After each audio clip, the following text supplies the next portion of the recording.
हाँ, पहला जो है ना भजन संहिता 1 है कि हमने 3 चीजें देखी है, चलना, खड़े रहना और बैठना, राइट? ओके, पूरी इफिशिएंस की किताब इन 3 चीजों के बारे में 4-5, चौथा अध्याय 5वीं पंक्ति पढ़ो। वे संसार के हैं, इस कारण वे संसार की बातें बोलते हैं और संसार उनकी सुनता है। ओके, तो क्योंकि वो संसार के हैं, वो संसार की बातें बोलते हैं और संसार उनकी बातें सुनता है। बट भजन संहिता में 1:1 में धर्मी पुरुष के बारे में क्या लिखा है? ओके, दुष्टों की युक्ति पर नहीं चलता, पापियों के मार्ग में नहीं खड़ा, ठट्टा करने वालों की मंडली में नहीं बैठता। ओके, सो बेसिकली धर्मी मनुष्य वर्सेस अधर्मी मनुष्य। ओके, सांसारिक मनुष्य। ना अगर हम इन तरीके के लोगों के संग संगति करेंगे, ओके, अगर हम दुष्टों की युक्ति, पापियों के मार्ग में खड़े रहेंगे और ठट्टा करने वालों की मंडली में बैठे रहेंगे, हमारी सोच भी उनकी सोच की तरह हो जाएगी, हमारे मन में भी अंधकार आ जाएगा। एफिशिएंस का 4:18 जो हमने पिछली क्लास में पढ़ा था, एफिशिएंस 4:18, हमारा मन अंधकार से भर जाएगा ना। कुछ लोग सोच के बोलेंगे, क्या हमें उनको जाके सुसमाचार नहीं सुनाना चाहिए? ऑफ कोर्स, बट अगर तुम उनके साथ खड़े रहे, बैठे रहे और बने रहे, तुम्हारी सोच भी उनकी सोच की तरह हो जाएगी बहुत जल्दी। इसलिए हमें क्या किया गया है? Set apart, right? परमेश्वर ने धर्मी मनुष्य को अपने लिए अलग करके रखा है।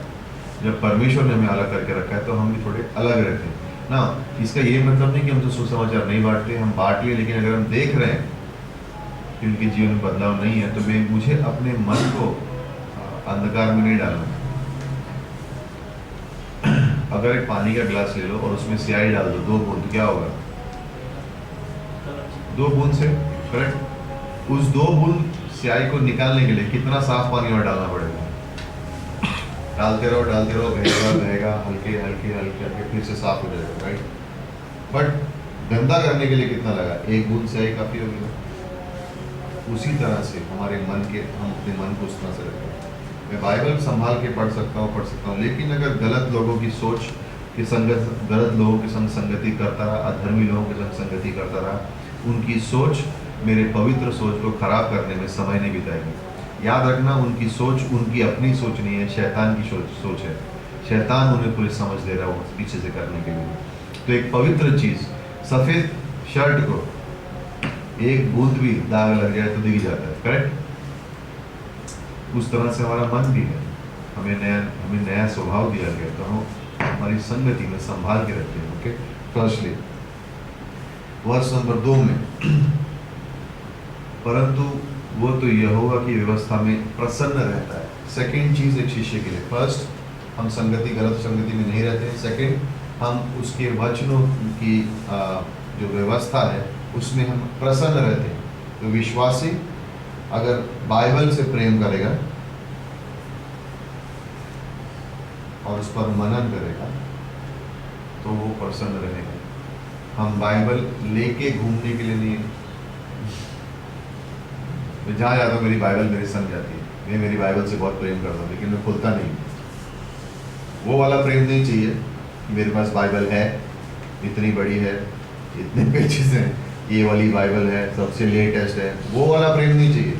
वचनों से जो मनन करता है, जो परमेश्वर की व्यवस्था से प्रसन्न रहता है और उसकी व्यवस्था पर रात दिन ध्यान या मनन करता है।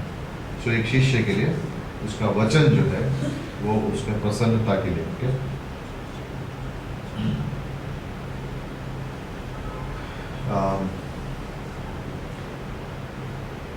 अगर आजकल के बच्चों को अगर हमको कुछ एकदम खुश करना है, कहाँ कहीं लेके जाकर, तो कहाँ जाकर वो खुश होते हैं? हाँ, यहाँ पर मनीष क्या बोला? हाँ, अभी 2 हफ्ते पहले गए थे इसमें खुश हो गए सब लोग, राइट? सो अगर वाटर किंगडम समझदार लगा तो किस तरह से खुश है, प्रसन्न किस तरह से होते हैं, राइट? तो प्रसन्न नहीं है लेकिन एकदम खुश है, आनंदित हो गए। क्यों? वाटर किंगडम जा रहे हैं। सेम वर्ड इस्तेमाल उसी तरह की भावना के बारे में बात हो रही है। ठीक है, एक युवक है, उसको बाइक चाहिए, मुझे बाइक चाहिए, मुझे बाइक चाहिए, मुझे बाइक चाहिए, मुझे बाइक चाहिए, बाइक मिल गई। सेम वर्ड बाइबल, उस तरह से बाइबल में वो प्रसन्न है।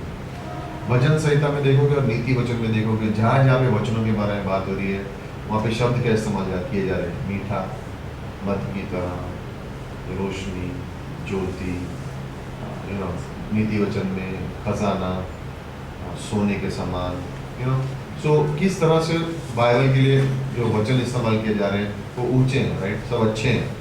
और उन अच्छी चीज़ों में लाइक अगर किसी को खजाना मिल जाए तो कैसे तरह से रहेगा वो?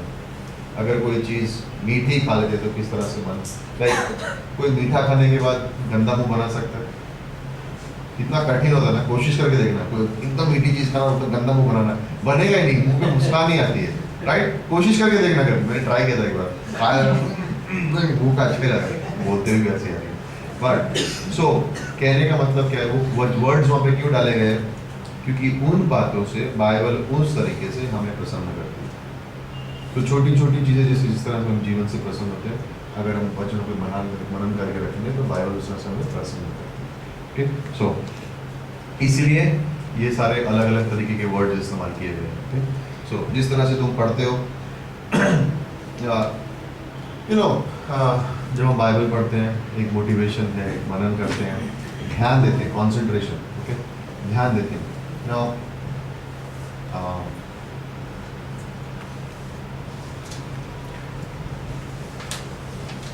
शीशे के सामने जब खड़े होते हैं, शीशे के सामने खड़े होते हैं तो कुछ लोग 10 सेकंड में शीशे के सामने से भाग जाते हैं। ठीक, मुझे क्या फर्क नहीं पड़ता, बाहर टेढ़े कपड़ा था। कुछ लोग खड़े रहेंगे, देखेंगे सब सही है पीछे, ये देखने के लिए कि गलत क्या है, अगर कुछ है गलत तो उसको हम सही कर सकते हैं। तो जब हम ध्यान देते हैं बाइबल के ऊपर, कुछ ऐसी बातें बाइबल से निकलेंगी, वर्ड्स वचन से निकलेगी जो मुझे कहीं कोई स्थान के ऊपर सही कर सकती है। अगर मैं ध्यान नहीं दूंगा और सिर्फ काले अक्षरों को सफ़ेद पन्ने में पढ़ूंगा तो वो मुझे करेक्ट नहीं कर सकता। तो मनन ज़रूरी है। मनन इसलिए ज़रूरी है क्योंकि मनन के लिए कंसंट्रेशन, ध्यान लगाना पड़ता है। इसलिए आई थिंक वर्ड यहाँ पे हिंदी बाइबल में ध्यान दिया, बट इंग्लिश में मेडिटेशन है, मनन है। बिकॉज मनन जब इंसान का करेगा, जब वो ध्यान देगा तो ही मनन करेगा ना। कहने का मतलब ये है कि जब हम ध्यान दे रहे हैं, प्रसन्न हो रहे हैं, तो जब हम बाइबल पे ध्यान दे रहे हैं, मोटिवेटेड हैं, मेडिटेशन कर रहे हैं, ध्यान दे रहे हैं, कहीं ना कहीं परमेश्वर का वचन एक दिव्य थॉट, एक परमेश्वर की ओर से एक सोच हमें देगा हमारे जीवन में, वो इम्पोर्टेंट है। और इसलिए हमें इस वचन में प्रसन्न होना। ओके, सो पंक्ति नंबर 3, और वो उस वृक्ष के समान होगा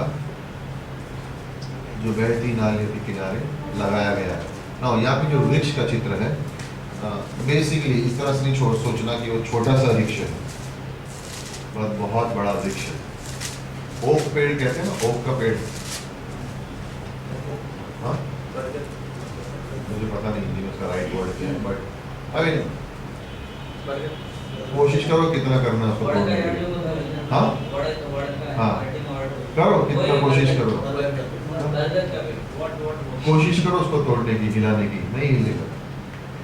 और रीजन क्या उसका नहीं हिलेगा, उसकी जड़ें बहुत नीचे हैं। तो यहाँ पर जो शब्द इस्तेमाल किया है वृक्ष का, वो बेसिकली छोटा वृक्ष नहीं, बहुत बड़ा वृक्ष है। तो इसलिए यहाँ पे उसके लिए लिखा गया है कि वो उस वृक्ष के समान है जो बहती नालियों के किनारे लगाया गया है और अपनी ऋतु में फलता है और जिसके पत्ते कभी मुरझाते नहीं है, इसलिए जो कुछ वो पुरुष करे वो सफल होता है। नाउ इंग्लिश में लिखा है he will be like a tree firmly planted, मतलब मजबूती से खड़ा है वहाँ पे। सो कहने का, जब हिंदी में उसको पढ़ोगे, एक वृक्ष जब आप सोचोगे तो छोटा वृक्ष नहीं सोचना, बहुत बड़ा वृक्ष है। रीज़न पानी के सोते के पास है, और दूसरी चीज़ उसकी जो जड़ है वो बहुत गहरी गई। ना उसको उखाड़ के फेंकना कठिन क्यों है? क्योंकि उसकी जड़ गहरी गई है, राइट? उसकी जड़ गहरी गई भी है, इसलिए उसको उखाड़ के फेंकना कठिन है। ना याद रखना, ये किसी ने कीले ली और उसको झाड़ के अंदर ठोक दिया और छोड़ दिया उसको। तो जब पेड़ के अंदर सैप होता है ना, ऊपर में जो पेड़ को नरिशमेंट देता है, आस्ते आस्ते वो उस कीलों में जंग लगना शुरू हो गई। जब उस पेड़ को काटा गया, जिस हिस्से में कीले ठोकी गई थी और जंग लग गया था, उतना हिस्सा पूरा काला हो गया। यानी उस हिस्से से काटना उस पेड़ को आसान हो गया। बाकी कहीं से उसको काट नहीं पा रहे थे क्योंकि मजबूत था, लेकिन जहाँ कीले ठोकी गई थी, जहाँ जंग लग गया था, वहाँ से काटना आसान हो गया था। बिकॉज सालों तक जो उसका पोषण ऊपर नीचे जा रहा था, वो कीलों को टच करते जा रहा था। वो जंग आस्ते आस्ते आस्ते पेड़ों में फैल गया, वो पूरा हिस्सा काला हो गया था। तो वहाँ से काटना पेड़ को आसान हो गया, क्योंकि मजबूत पेड़ को उसको तोड़ नहीं पा रहे थे, क्योंकि तो कमज़ोर कर दिया था। जंग लगी हुई चीज़ें डाल के उसको काटना आसान हो गया। सो बेसिकली जब हम वचनों के बारे में सोचते हैं और पेड़ वृक्ष के बारे में सोचते हैं, राइट थॉट और गलत सोच, ये रॉन्ग थॉट, बहुत फर्क पड़ता है। अगर कोई सोच मेरे मन के अंदर बैठ गई और गलत सोच है, कहीं ना कहीं उसकी वजह से उसका नतीजा काला ही होगा, यानी बुरा निकलेगा। कुछ लोगों के मन में कड़वाहट बैठ जाती है ना, बाइबल पढ़ रहे हैं सब पता है, लेकिन उनका वृक्ष जो है, जो सोते से नीचे से पानी नहीं खींचना है, वो ले रहे हैं, बट वो पूरी पेड़ को, वृक्ष को पोषण नहीं दे पा रहा है, क्योंकि बीच में कहीं जंग के कीले फंसे हुए हैं। प्रॉब्लम यह है कि कड़वाहट घुसी हुई है ना, वो कड़वाहट घुसी हुई है। उस कड़वाहट की वजह से मैं मेरी कड़वाहट इस पे निकाल रहा हूँ, इसको बता रहा हूँ मेरे जीवन में कड़वाहट है, क्योंकि किसी के संग मेरी कुछ झगड़ा हुआ या प्रॉब्लम हुई और मैं उसको क्षमा नहीं कर पा रहा। ओके, सो मेरे जीवन में कड़वाहट आ रही कि इसके संग अच्छा हो रहा है, मेरे संग बुरा हो रहा है और इसने मेरे संग बुरा किया। एग्जाम्पल, अब मेरे जीवन में कड़वाहट है, मैंने इसको बदल दिया, तो वो कड़वाहट कम नहीं होती, वो और बढ़ती है। आप सोचोगे कि आप किसी को बता दोगे तो कम हो जाएगी, वो कम नहीं होती, वो और बढ़ जाती है। फिर आप दूसरे इंसान के पास जाओगे और उसको कहोगे कि कड़वाहट, और आपको लगेगा कि इसको बोला उसको बोला कम हो जाएगी, नहीं होगी, वो बढ़ती है। सो इन अ सेंस जब हम इस वृक्ष के बारे में बात कर रहे हैं और थॉट के बारे में बात कर रहे हैं, कोई भी गलत थॉट अगर मेरे मन में बैठ गया है या कोई कड़वाहट का बीज बैठ गया है, उसे निकालना बहुत ज़रूरी है। और उससे कंटिन्यूस के जब आप वचनों में बने रहोगे तो पानी राइट साफ हो जाएगा, उसे निकालना बहुत ज़रूरी है। इसीलिए जब हम वचनों को पढ़ते हैं और सुनते हैं और सीखते हैं तो उसका उपयोग भी करते हैं, राइट। वचन मेरे कान में गया, कान से मेरे मन में गया, मन से मेरे हृदय में गया, हृदय से मेरे हाथों से निकला या मेरे मुंह से निकला। या तो मैं जो सीखा मैं करूँगा और जो सीखा मैं बोलूँगा, दोनों में से अगर एक नहीं हुआ तो मैं विश्वासी जीवन में ठीक नहीं चल पाऊँगा। शॉर्ट सर्किट कैसे होता है? शॉर्ट सर्किट कब होता है? रॉन्ग मिल जाती है ना, राइट। अगर सर्किट राइट है, ऐसे ऐसे ऐसे और ऐसे, अगर बीच में कहीं पर उल्टा जा रहा है प्रॉब्लम है, राइट। तो अंदर जो जा रहा है वो मन में नहीं जाएगा, यहाँ से हृदय नहीं जाएगा, हृदय से मुंह से बाहर नहीं जाएगा। ठीक है, सो वचन में यहाँ से ट्रांसफर होना बहुत जरूरी है। मैं सुन रहा हूँ, मैं सुन रहा हूँ, सॉरी सुन रहा हूँ, मैं सुन रहा हूँ, मैं सुन रहा हूँ, मैं पढ़ रहा हूँ, मैं समझ रहा हूँ, मेरे समझ से मेरे दिल में जा रहा है, मेरे दिल से मेरे मुंह से, मेरे हाथों से, मेरे कार्य से दिख रहा है। विश्वास और कार्य, करेक्ट, याकूब की किताब, राइट, दोनों इंपॉर्टेंट है। सो उस वृक्ष के समान है जिसके जड़े, राइट। सो नाउ ये जो वृक्ष का समान है, ये जो तस्वीर है, ये एक शिष्य की है जो जिसका जैसे कहते हैं ना सोर्स परमेश्वर है, जिसका सोता परमेश्वर है, राइट। तो ये वृक्ष उस शिष्य की तस्वीर है जिसका सोता परमेश्वर है। ओके,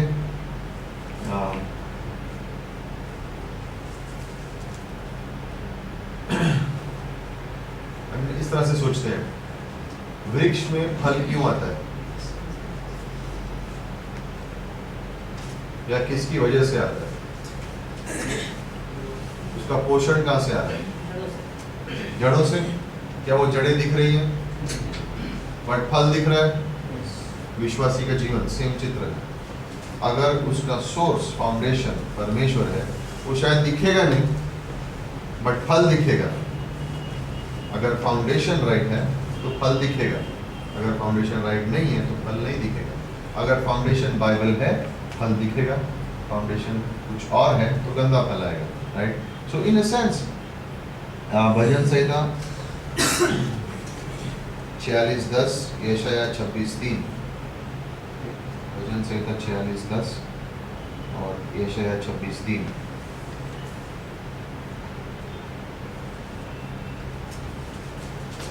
और याद रखना, छोटी छोटी शुरुआतें जो जीवन में होंगी ना, उनको तुच्छ नहीं समझना। याद है ज़करिया में लिखा है, छोटी बातों की, छोटी शुरुआतों के दिन को छोटा मत समझना, या नई बातों की शुरुआत को छोटा मत समझना। परमेश्वर के वचन को जो तुम रोज़ पढ़ते हो अपनी क्लास, इसके अलावा जो तुम्हारे मन में जा रहा है उसको कम मत समझना, कभी ना कभी उसका फल आपको दिखेगा। ठीक है, जब वृक्ष खड़ा है और नीचे से पानी जा रहा है उसकी जड़ों में, फल इमीडिएटली नहीं दिखता है लेकिन कभी ना कभी फल दिखता है। लेकिन कहाँ से आया उसको पोषण? उस पानी से, उस जड़ों से। वो जड़ का फल कभी ना कभी दिखेगा। हम जड़ नहीं देखते लेकिन हम फल जरूर देखते हैं, करेक्ट। इसलिए बाइबल जब पढ़ो तो मैसेज तैयार करने के लिए या क्लास के असाइनमेंट के लिए उसके लिए मत पढ़ो, परमेश्वर को जानने के लिए पढ़ो, उसमें प्रसन्न बनो, राइट। वो इम्पोर्टेंट है, वो इम्पोर्टेंट है। अगर उस तरह से बाइबल पढ़ोगे वो तुम्हारे जीवन का सोर्स है, वहाँ से तुम्हें पानी आ रहा है, राइट। तो उस तरह से पढ़ना है। वर्स नंबर 3 में जब ये भी लिखा है कि उसके जो पत्ते हैं वो मुरझाते नहीं है ना। अरे कौन सा ऐसा पेड़ है जिसके पत्ते कभी मुरझाते नहीं? बट कहने का मतलब यहाँ पे सिंपल है, यहाँ पे जो परमेश्वर कहने की सोच रहा है कि जो तुम्हें परमेश्वर ने दिया है वो तुम्हारे संग हमेशा बना रहेगा। वचन के द्वारा जो आपको दिया गया है वो तुम्हारे जीवन में हमेशा बना रहेगा, राइट। कहने का मतलब वो है कि उसका पत्ता जो कभी मुरझाता नहीं है, उसके वचन आपके जीवन में डाला गया है वो बना रहेगा, कभी कम नहीं होगा, यू नो। सो उसे विश्वास में स्वीकार करो, उसे विश्वास में स्वीकार करो। प्रकाशित वाक्य में आई थिंक लिखा ना, छुपा हुआ मन्ना, सफेद श्वेत, छुपा हुआ मन्ना, रेवलेशन में, राइट। रेवलेशन में ऐसे प्रकाशित वाक्य क्या है? वो छुपा हुआ मन्ना इन सेंस, जो मेरे वचन मेरे जीवन में अंदर गया है वो छुपा हुआ मन्ना है। मेरी प्रेरणा जो है ना, शायद किसी को दिखेगी नहीं। मैंने मन में ठान लिया मैं बाइबल पढ़ूंगा रोज, या मैं वचन को सीखूंगा, उसमें प्रसन्न होऊंगा, बड़ा होऊंगा, सीखूंगा। लोगों को शायद दिखेगा नहीं कुछ समय के लिए, लेकिन कुछ समय के बाद दिखेगा, फल दिखेगा जरूर। वो परमेश्वर का मन्ना, इन सेंस वो छुपा हुआ मन्ना है हमारे आत्मिक जीवन के लिए। संसार नहीं जानता है कि हम क्या खा रहे हैं। जब हम बाइबल स्कूल आ रहे हैं और सर्विसेज जा रहे हैं, संसार नहीं समझ रहा कि हम क्या खा रहे हैं, लेकिन एक दिन उनको फल दिखेगा, एक दिन उनको फल दिखेगा, यू नो। आई मीन सिर्फ वर्ड के बारे में नहीं, लेकिन सोल विनिंग। संसार नहीं समझ रहा कि क्यों हम सोल विनिंग कर रहे हैं। संसार नहीं समझता है कि हम बाइबल स्कूल क्यों करते हैं। संसार नहीं समझता है कि हम रोज़ प्रार्थना क्यों करते हैं। नहीं समझते नहीं होते कि इनके लिए प्रार्थना की मीटिंग या प्रार्थना करना इंपॉर्टेंट क्यों है, सोल विनिंग इंपॉर्टेंट क्यों है, बाइबल पढ़ना इंपॉर्टेंट क्यों है, संगति करना इंपॉर्टेंट क्यों है, चर्च जाना इंपॉर्टेंट क्यों है। संसार वो चीज़ें नहीं देख सकता है, राइट। 1 जॉन 4 में अधर्मी है, राइट। उनकी सोच उस तरह से नहीं, उनके शब्द उनको इस स्वीकार है, लेकिन हमारे तरीके के कार्य उनको स्वीकार नहीं है ना। अधर्मी इंसान विश्वासियों के ऊपर उंगली उठाने में देर नहीं करते, फट से बोलते हैं तुम लोग तो विश्वासी है, तुम लोग इस तरह से कैसे जी रहे हो? अपने आप को देखा है कभी, यू नो, अपने आप को देखा है कभी? लेकिन वो हम पे उंगली उठाने के लिए तैयार क्यों है? क्योंकि उनको पता है कि ये लोग कुछ राइट कर रहे हैं जो वो नहीं कर पा रहे, इसलिए उंगली, जब हमसे गलती हुई तो फट से उंगली उठाएंगे। क्यों? उनको पता है कि राइट क्या है और वो नहीं कर पा रहे। तो इन सेंस हमारे जीवन से हम कभी कभी, जब हमारा फल हमारे जीवन से दिखेगा, लेकिन हमारी फाउंडेशन अगर बनी हुई तो, ओके। सो और हम पॉलिस से क्या था, मैं हूँ जो मैं हूँ परमेश्वर के अनुग्रह की वजह से, आया हुआ है हमारी वजह से, मैं उस तरह से हूँ। मेरा मोटिवेशन, मेरा सोर्स, मेरी फाउंडेशन, ये शिष्य होने के नाते ये सिंपल चीज़ें राइट। किसी ने पूछा किसी को कि बड़ी सेवकाई करने के लिए क्या करना पड़ेगा, उसने कहा पढ़ना पड़ेगा, प्रचार करना पड़ेगा, सोल विनिंग जाना पड़ेगा, लोगों के जीवन में इन्वेस्ट करना पड़ेगा। हाँ वो तो मैं करता हूँ, उसके अलावा बस वही बार बार करना पड़ेगा। कलीसिया 5 लोग का हो या 5000 का, वही चीज़ करनी पड़ेगी, कोई अलग चीज़ नहीं बोली परमेश्वर ने करनी, सेम चीज़ें। आप स्ट्रांग हो गए, आपका कलीसिया स्ट्रांग होगा, आप स्ट्रांग नहीं होगे, आपका कलीसिया स्ट्रांग नहीं होगा। वर्ल्ड में सिंपल है। और जिनको स्ट्रांग बनना अगर वो आपसे नहीं रिसीव कर पाएंगे, कहीं और चले जाएंगे वर्ल्ड लेने के लिए।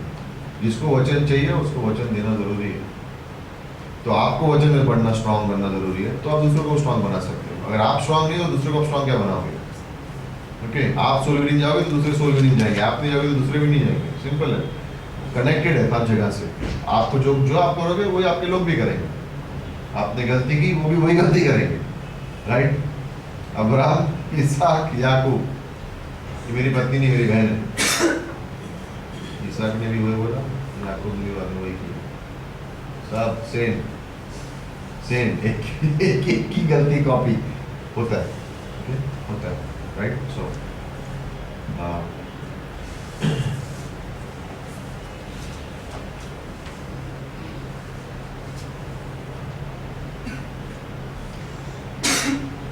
भजन से 30वें अध्याय में चलिए। और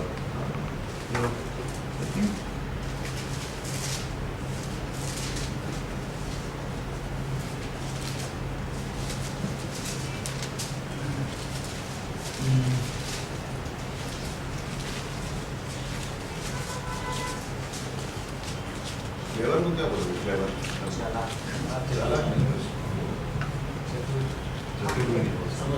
समझदार हो सकता है, सेंसिबल है, बट फ्लेवर मतलब पढ़ाई लिखाई में अच्छा है, क्या बोलूं? चला तो नहीं बोल सकते, चला तो मैं क्यों बोल रहा हूँ ना, मैं बाइबल में कभी देखा है परमेश्वर ने क्लेवर बोला है किसी को, बट धर्मी बोला है, राइचस। क्लेवर किसी कभी जो इंसान दिमाग से निपुण है उसके बारे में ज़्यादा बात नहीं की, लेकिन जो इंसान धर्मी है उसके बारे में बात की, राइट। साम 1 में क्या लिखा है? धर्मी मनुष्य। बट बाइबल में कहीं पे भी जो मन से तेज है उसके बारे में कुछ सराहना नहीं की। मैं क्यों सोच रहा हूँ मालूम है, क्योंकि धर्मी जब हम बोलते हैं धर्मी, तो यानी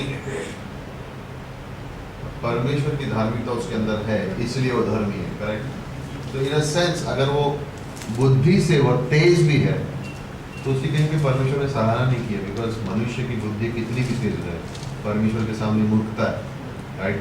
लेकिन परमेश्वर की मूर्खता भी इंसान को आ जाए तो वो क्लेवर हो जाता है, बुद्धिमान हो जाता है। इन अ सेंस जब हम बात कर रहे हैं तो भजन से 30 के पर देखेंगे तो एक्चुअली इसको आप असाइनमेंट भी ले सकते हो। और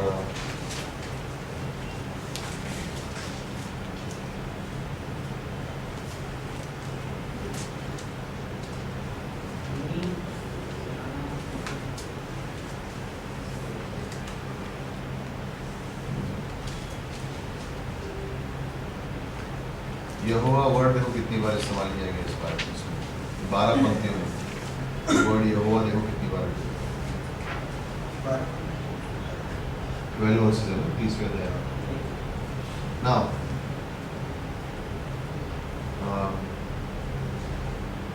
हम फाउंडेशन की बात करते हैं भजन संहिता 1 में। भजन संहिता 30 में कितनी बार?